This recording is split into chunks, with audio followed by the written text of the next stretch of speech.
Hello, everyone, and welcome to the District Update for Friday, February 25th, 2022. I'm Anita Foster. Today, we're going to cover some updates on COVID-19. We're going to introduce a whole new program for pre-K. We'll share some reminders, some event information, and some good news from around the district. To bring us all the news, Dr. Cavazos is joining us on this very chilly winter day. That's right, Anita. So I want to first and foremost thank everyone for their patience as we have dealt now with 2 winter events in the last couple of weeks. And I know that when we make a decision to close school, it has an effect on everyone, staff, our students, our community. But I just thank everyone for their patience as we try to keep everyone safe. And on the bright side, Anita, we're about 10 school days away from spring break. So that's always a plus. Well, that's very shocking that we're that close to spring break, but we appreciate you always looking at the sunny side of the equation. Now let's talk about an update on COVID-19. Do we have any good news there? So we do have good news with COVID-19, and I'll start with the numbers. So we're still officially at a spread of high in our community, but the positivity rate in Tarrant County has come down from really a peak of about 41% to now about 11%, which is really significant. The spread of the virus and hospitalizations also continues to drop significantly. We've seen a drop in the need for testing. Actually, our Tarrant County testing site at our athletics complex will close because the demand has just dropped to almost nothing. We continue to have our testing site at the J.W. Counts building, and we also have the PCR and the rapid test at our center. That continues to be available for students and staff in our community. Okay, so if people need a test, you can still go to J.W. Accounts, get the PCR test or the rapid test again, right? That's correct. Okay, so that's the one that we have open. Now, Dr. Cavazos, I know at the beginning of most years, people pick a word of the year, a motivational word, but I think for us this year, we've had a lot of disruption in our year. Are you seeing an end to that disruption? Yeah, so the good news, Anita, is that our experts tell us that the pandemic may be behind us and moving into the endemic stage. That's really hopeful because we know what we've dealt with, this disruption that disrupts everything in our school system. So that's hopeful. I think we still have to be cautious and be aware and mindful of this virus, but it seems that what we're being told is that it seems to be getting behind us now, and that's really positive. Well, we'll take any good news on the COVID front that you can muster up. So thank you for that. And speaking of good news, this is really exciting. Tell us what is going to occur with our new pre-K program. This is a very important time in our school district. It's one of those times in our school district that really is a defining moment, if you will. We have planned and anticipated for many years to be able to offer full-day pre-K for all 4-year-olds, regardless of eligibility. And Anita, we're there. So in the fall of 22, we're going to offer pre-K for all 4-year-olds, regardless of eligibility. So today we have pre-K where you have to be eligible to come to pre-K. We have some paid sites today as well where people can pay if they're not eligible. All that changes. So in August of 22, it's full-day pre-K for all 4-year-olds.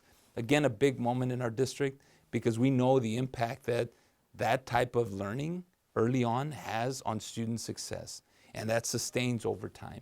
So real proud of Arlington ISD because, like I said, we've worked on this for many years. It becomes a reality August of 22. You know, if that were the only thing, it would be great, right? Free, universal pre-K, all 4-year-olds, no qualifying, opening opportunities, but there's also a big change to the curriculum. That's right, Anita. So coupled with this is a redesign of our curriculum for pre-K. So it'll have a STEM focus, and that's really exciting because we know that STEM has a lot of implications and a lot of connections in our curriculum. And for pre-K to be engaged in that type of learning right off the bat is really important. So we know as a result of our 2014 bond that our community supported adding 2 fully equipped, up-to-standard STEM labs for every elementary school. Pre-K students will have access to that STEM labs with lessons, with their teachers, with the STEM lab managers, and they'll have an experience related to STEM. And that's really exciting, Anita, because this is a huge investment for our youngest learners, and to set them off on the right track for success in our school district. Well, it's going to be super fun to see them at the STEM labs. And I know some people were concerned, oh, a STEM curriculum could be too hard.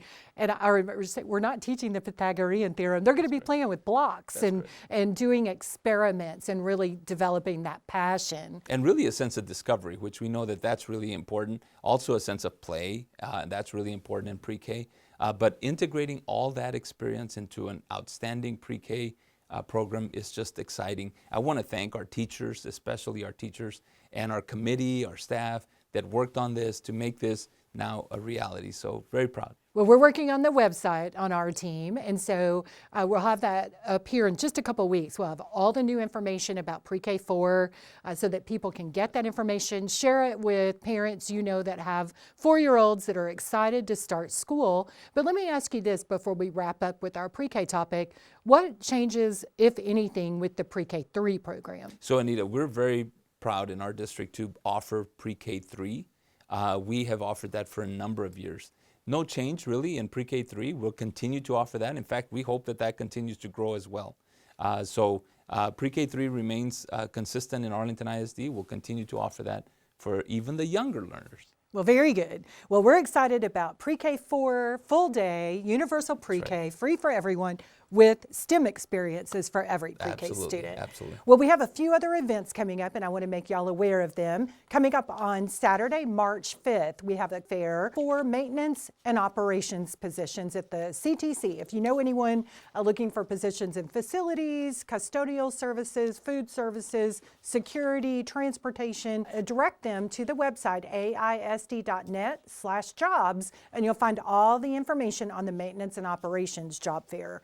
Coming up on March 8th at the CTC again is the College and Career Expo.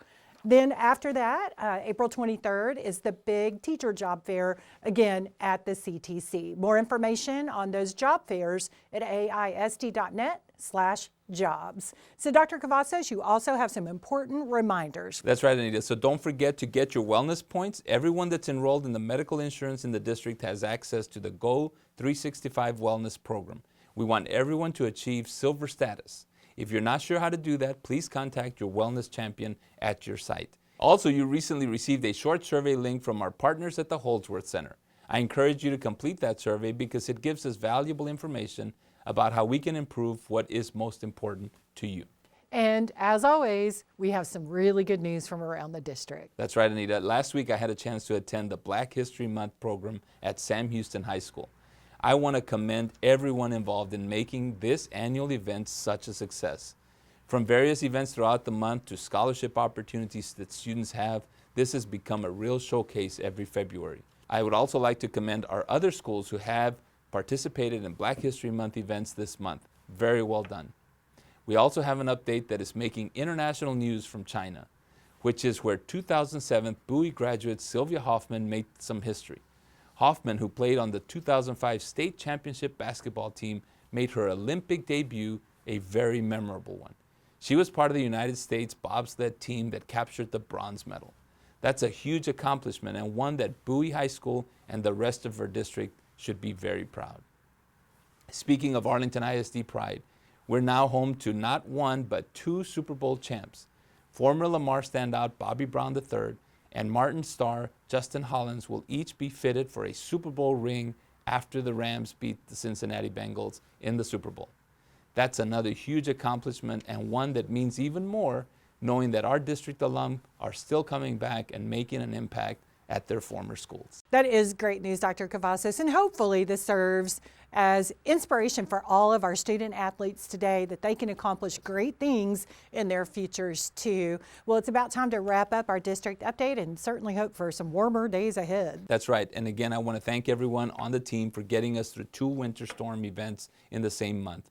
Even when schools are closed, not all of our employees are off duty. Our facilities team, our security team, and others are checking on buildings, making sure the heat is working and the pipes are holding. Always know that your teammates are still out there making sure that when we return, everyone is safe. And a big thank you to all of those who get out in the elements. But if you can, just bundle up by the fire, everybody. And we will see you on our next district update.